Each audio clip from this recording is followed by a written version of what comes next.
राजा बिंबिसार का राज्यपाट संभालने का आग्रह।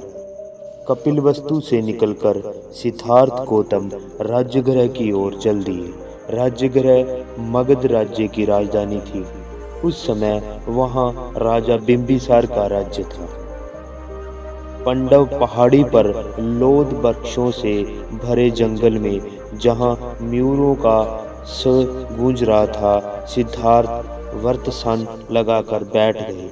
राजा बिंबिसार को जब इस बात का पता चला तो वह स्वयं वहां पहुंचे। कुशल क्षेम के बाद राजा बिंबिसार ने सिद्धार्थ गौतम से पुण्य ग्रस्त जीवन में जाने वह राजपाट संभालने का अनुरोध किया। वह कहा, यदि आपने राज्य वापस नहीं जाना चाहते हो तो मैं आपको अपना आधा राज्य दे देता हूँ। इसे ग्रहण करने की कृपा करें। यदि आपने कुलाभिमान से मेरा कहना अमान्य हो तो अनंत सेना के साथ धनुष बाण का उपयोग कर मेरी सहायता से अपने विरोधियों पर विजय प्राप्त कर लें।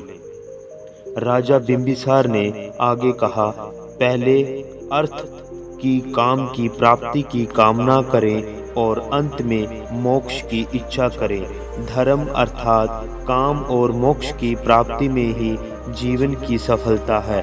आपकी बाहुओं में पृथ्वी तो पृथ्वी, तीनों लोकों को जीत लेने की शक्ति। अभी आप जवान हैं और यह समय काम भोगों का आनंद लेने का है।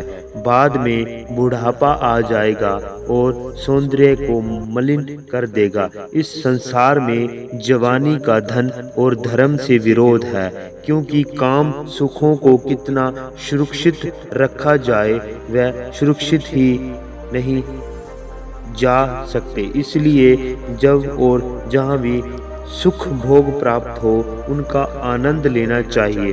और अगर आपकी धर्म में ही विशेष रुचि है तो यज्ञ करके ऊंचे से ऊंचा स्वर्ग प्राप्त किया जा सकता है। सिद्धार्थ गौतम ने राजा बिंबिसार को उत्तर दिया, मैं संसार के कलहों से आहत हूँ। मैं शांति की खोज में हूँ। मैं इस दुख का अंत करने के बदले में इस पृथ्वी का राज्य तो क्या दिव्य लोक का राज्य भी नहीं लूंगा, नहीं चाहूंगा।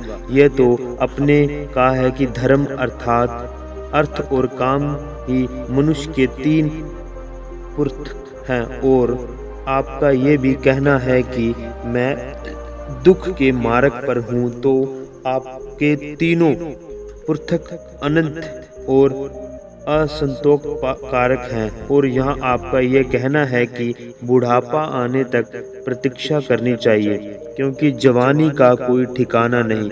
तो आपका यह कथन ही सुनिश्चित नहीं, क्योंकि जवानी में ही दृढ़ता हो सकती है और बुढ़ापे में भी नहीं हो सकती। चाहे तरुण हो, चाहे वृद्ध हो और चाहे जवान हो, हर किसी के लिए यही योग्य है कि वह करुणा के धार्मिक पथ पर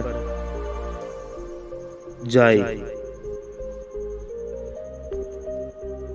जहां आपका ये कहना है कि मैं यज्ञ करने में अप्रमादी बनूं, क्योंकि वह मेरे कुल के अनुकूल हैं और महान फलदायी हैं, तो ऐसे यज्ञों को नहीं करना चाहिए जिनमें निरीह प्राणियों का वध होता हो। किसी भी भावी फल के लिए किसी भी निर्णय प्राणी की हत्या करना किसी भी करुणिक व शील संपन्न मनुष्य के योग्य नहीं है, चाहे फिर ये वह यज्ञ का फल अनंतकालीन ही क्यों ना हो। याज्ञिक होना ठीक नहीं है, क्योंकि ऊंचे से ऊंचा फल पशुओं की हत्या से ही मिलने की कल्पना यज्ञों से की जाती है। मैं अगले जन्म में मिलने वाले किसी फल की आशा से कोई कर्म करने के लिए प्रेरित नहीं हो सकता।